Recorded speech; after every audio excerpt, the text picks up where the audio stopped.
नमस्कार दोस्तों। तो आज हम लोग फिर प्रश्नों को देखेंगे जो इम्पॉर्टेंट प्रश्न है जो एग्ज़ाम में आने वाले हैं। हम लोग उन्हीं प्रश्नों को देखा जा रहा है जो एग्ज़ाम में आ चुके हैं और एग्ज़ाम में आने की प्रबल संभावना रखते हैं। तो आज देखते हैं कि पहला प्रश्न क्या कह रहे हैं कि तकनीक की दृष्टि से, देखिए प्रश्नों पर आप नज़र डालिए, तो कह रहे हैं कि तकनीक की दृष्टि से किस कलाकार ने सर्वप्रथम भारतीय कला को पश्चिम की ओर मोड़ा। सर्वप्रथम एक वर्ड आया है सर्वप्रथम, और किस कला को, भारतीय कला को पश्चिम की ओर मोड़ दिया।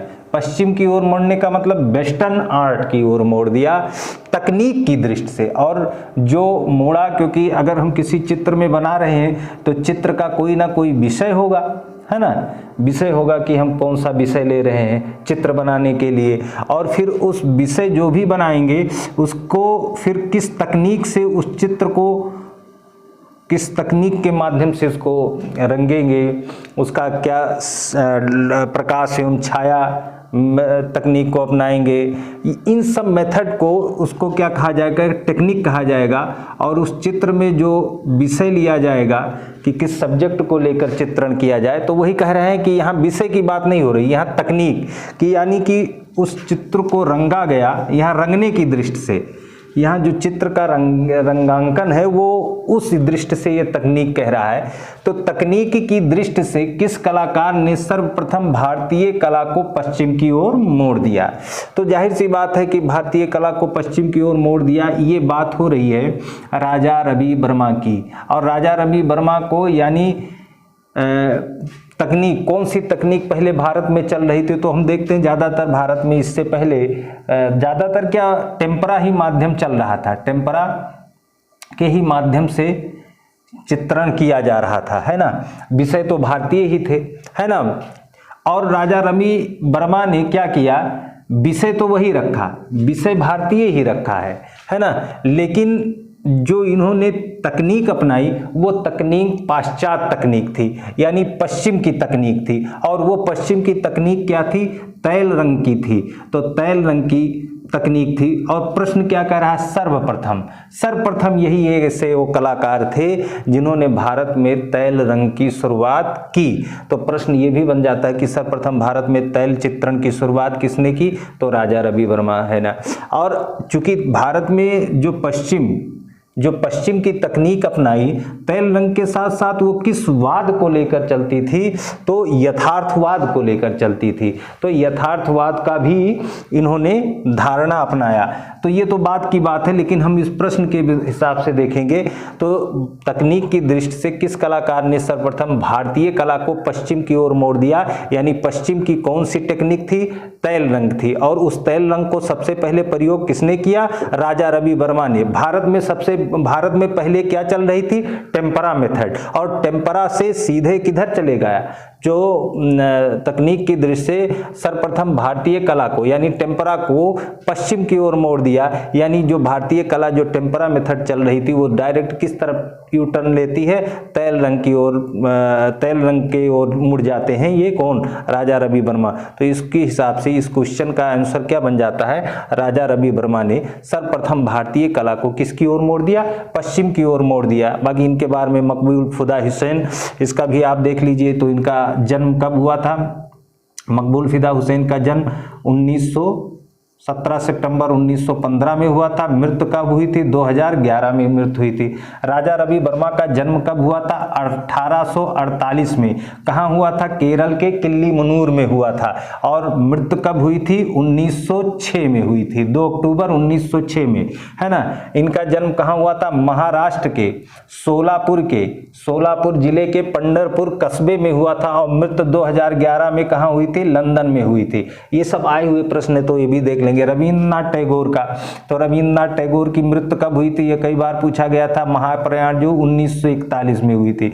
और जन्म कब हुआ था, पहले जन्म ही लिख लेते हैं। तो रविन्द्रनाथ टैगोर का जन्म 1861 में हुआ था, हाँ, जोरासांको में। और मृत्यु कब हुई थी, 1941 में। अब जरा बताइए इनका दो हिसाब से और भी याद कर सकते हैं। 1861 में रविन्द्रनाथ टैगोर का जन्म हुआ था और 1861 में एक लोगों का और जन्म हुआ था। आर्यन टैगोर का तो जन्म हुआ था और ईवी हैवल का भी जन्म हुआ था 1861 में। तो ये भी सब प्रश्न आए हुए हैं इसलिए। और 1941 में मृत्यु किसकी हुई थी? रविन्द्रनाथ टैगोर की। और 1941 में और एक महान शख्सियत की मृत्यु हुई थी। 1941 में रविन्द्रनाथ टैगोर की मृत्यु हुई थी और 1941 में ही अमृता शेरगिल की मृत्यु हुई थी। अमृता शेरगिल की ही मृत्यु हुई थी। और इनकी मृत्यु के 2 साल बाद ही, अगर हम 1941 में +2 जोड़ दें तो इनके 2 साल बाद ही 1943 में इनके भांजे कह सकते हैं या जो पैदा होंगे, यानी विमान सुंदरम 1943 में विमान सुंदरम। और ये कहाँ पैदा होते हैं? शिमला में। कहाँ पैदा होते हैं? तो शिमला में विमान सुंदरम। और विमान सुंदरम की ये मौसी हैं अमृता शेरगिल। और ये अमृता शेरगिल मरी हैं 1941 में और उनके 2 साल बाद पैदा हुए हैं कौन? इनके भांजे कह सकते हैं, भतीजे कुछ भी रूप में। तो 1943 में ही विमान सुंदरम का जन्म होता है। तो ये याद रखे रहिएगा। तो रविन्द्रनाथ टैगोर से संबंधित ये आपके प्रश्न ये सब आए हुए हैं, इसलिए हम लोगों ने इसको भी देख लिया है ना। तो इस तरह हो गया। और राजा रवि वर्मा का एक और प्रश्न पूछा जाता है। राजा रवि वर्मा ने 1848 में जन्म लिया। कहाँ लिया? केरल में। केरल में भी कहाँ लिया? किल्ली मुनूर में जन्म लिया। 1906 में इनकी मृत्यु हो जाती है। और याद रखिए कि 1894 की ही बात करें, 1894 में मुंबई के घाटकोपर में ही इन्होंने क्या स्थापित किया था? ओलियोग्राफ। और याद रखिए मेरे दोस्तों की ओलियोग्राफ ही पहला विकल्प में हम चयन करेंगे। अगर लिथोग्राफ और ओलियोग्राफ दोनों दिया हो तो सबसे पहले हम ओलियोग्राफी इसका चयन करेंगे। वो बाद में जब पढ़ा जाएगा तो क्यों ऐसा किया जाए, तो ओलियोग्राफी चयन किया जाएगा, लिथोग्राफ नहीं। तो 1894 में ओलियोग्राफ का, या लिथोग्राफ भी कह सकते, कहने को कह सकते, लेकिन विकल्प में आ गया अगर ओलियोग्राफ और लिथोग्राफ 1894 में स्थापित किया राजा रवि वर्मा ने। क्या? ओलियोग्राफ विकल्प ए और विकल्प बी लिथोग्राफ। तो हम चयन करेंगे ओलियोग्राफ। तो ओलियोग्राफ का इन्होंने स्थापना की 1894 में। कहा? मुंबई के घाटकोपर में इन्होंने स्थापना की, इसकी स्थापित किया, यानी इसको लगवाया। तो वहाँ पर जो सबसे पहले इस ओलियोग्राफ या लिथोग्राफ से जो इनका सबसे पहला जो चित्र छपा था वो था शकुंतला का जन्म। शकुंतला का जन्म यानी बर्थ ऑफ शकुंतला का जन्म। एक ये प्रश्न आया है कि जो मुंबई के घाटकोपर में 1894 में ओलियोग्राफ की या लिथोग्राफ की स्थापना की थी राजा रवि वर्मा ने, तो उस ओलियोग्राफ या लिथोग्राफ के द्वारा पहला चित्र कौन था? तो शकुंतला का जन्म था। ये पॉइंट ये क्लियर हो जाना चाहिए। तो इस तरह से एक प्रश्न पर हमने कई प्रश्नों का जवाब देख लिया। फिर एक क्वेश्चन नंबर 2 देखिए, ये भी बहुत इंपॉर्टेंट है, बहुत ही इंपॉर्टेंट है और आने वाले एग्जाम में संभवतः ये आ जाए। अंतर जगत और बाह्य जगत के सामंजस्य की बात किसने कही है? प्रश्न कह रहे हैं कि अंतर जगत मतलब हम लोगों के जो मन बुद्धि जो अंदर की बात है ना, ये अंतर जगत हो गया। और बाह्य जगत जो कुछ भी बाहर, पेड़ पौधे पशु पक्षी जो कुछ भी बाहर है, और बाहर क्या है? जो कुछ भी ईंट मकान पत्थर जो कुछ भी आपको दिख रहा है वो बाह्य जगत है ना। जो जड़ और चेतन जो कुछ भी देख रहे हैं, सजीव निर्जीव, तो अंतर जगत और बाह्य जगत। तो इस तरह से हमारा और इस बाह्य जगत के साथ जो सामंजस्य की बात किसने की? तो ये प्रश्न तो समझ गए कि अंतर जगत की बात अगर हम कहें तो अंतर जगत मतलब चेतन की बात कहें, मन की बात कहें, इन सब की बात कहें। और बाह्य जगत जो संसार है, और इनके दोनों के बीच में सामंजस्य की बात किसने की थी? तो वो कौन किया था? कांट का मतलब इमैनुअल कांट की बात कर रहे हैं।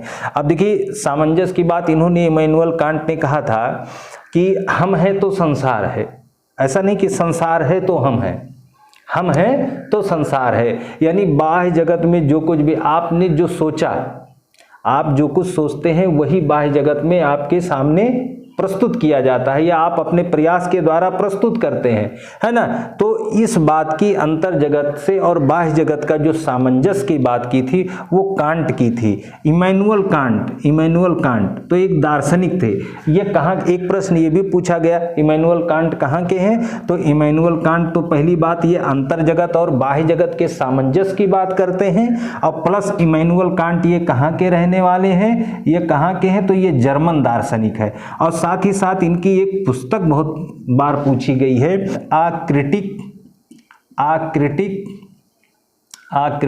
Of pure reason, a critique of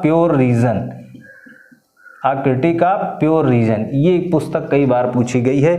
ये भी पूछा गया है कि कांट कहाँ के हैं, तो ये जर्मनी के हैं। अब और भी प्रश्न पूछा गया है, अगर हम देखा जाए ये भी पूछा गया है कि हीगल कहाँ के हैं। हीगल के बारे में तो आप जानते हैं कि ललित कलाओं का वर्गीकरण इन्होंने ही किया था, इन्होंने ही 5 भागों में उसको वर्गीकरण किया था। काव्य कला है, चित्रकला है, संगीत कला है, वास्तुकला है, स्थापत्य कला, तो इस हिसाब से हीगल ने, तो ये हीगल कहाँ के थे ये भी प्रश्न आ चुका है। तो हीगल भी जर्मनी के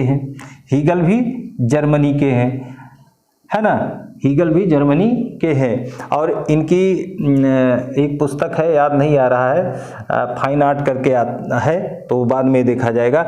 एक वार्मगार्टन भी कहाँ के हैं, ये भी प्रश्न आ चुका है। तो वार्मगार्टन भी जर्मनी के हैं। देखिए ये तीनों लोग जर्मनी के निकल गए।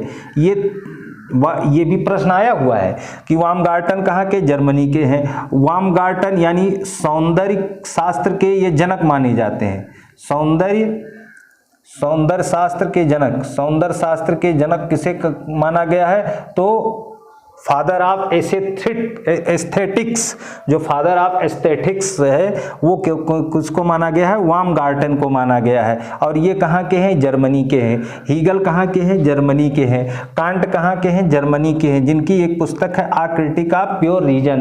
प्लेटो कहाँ के हैं, प्लेटो हैं यूनान के।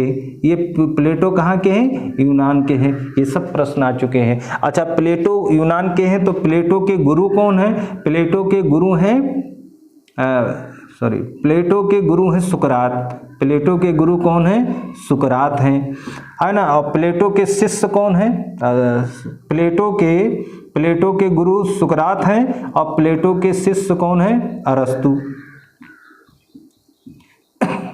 तो ये ध्यान रखिएगा, प्लेटो के गुरु हैं, प्लेटो कहाँ के हैं, यूनान के हैं। प्लेटो के गुरु हैं सुकरात, और प्लेटो के शिष्य हैं अरस्तु, और अरस्तु के शिष्य थे सिकंदर। तो ये पॉइंट आपका क्लियर हो जाएगा। ये ढेर, अभी इसे अंतर जगत और बाह्य जगत के सामंजस्य की बात कांट कहते हैं। कांट कहाँ के हैं, जर्मनी के हैं।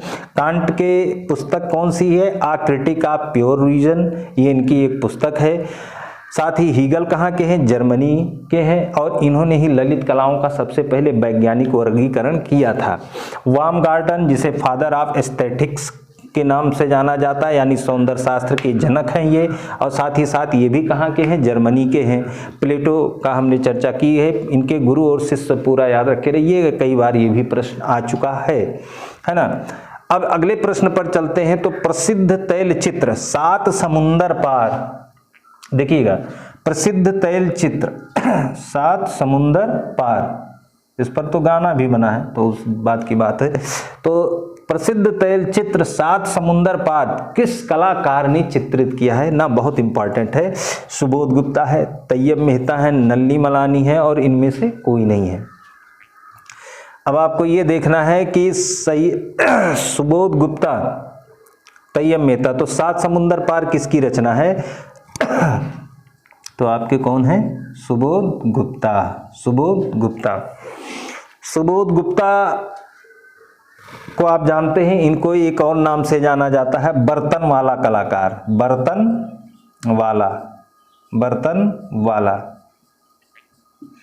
एक नाम इनको और नाम से जाना जाता है, बर्तन वाला कलाकार। क्यों, क्योंकि इन्होंने जितनी भी अपनी, ये चूंकि एक इंस्टॉलेशन आर्टिस्ट हैं, संस्थापन कलाकार, इंस्टॉलेशन आर्टिस्ट, तो ये संस्थापन कलाकार हैं।